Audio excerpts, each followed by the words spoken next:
we are here to encourage them to show who Jesus is.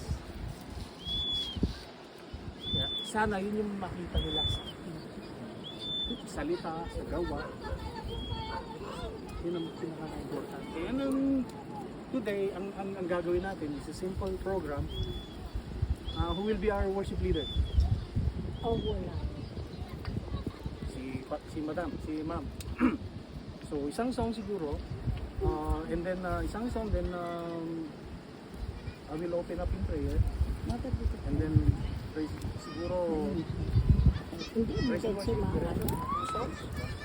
Ilan pa ito? Isa, dalawang song. Two. And then, pagkatapos yan,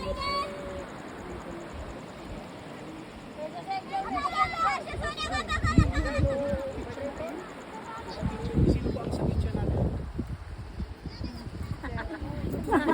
Pinapayungan na nga Ganun ba? kita. Ganun ba?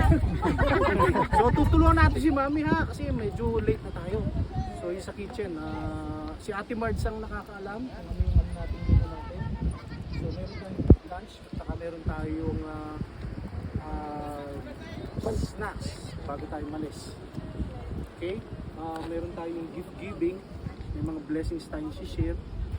So after that, preaching ni Pastor, sorry, nagkabuhol-buhol na.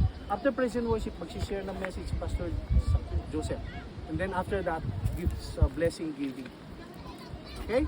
So, pagkatapos na tanghalian na, and then fellowship ng konti, habang niluluto yung pangmerienda natin, and then that's all.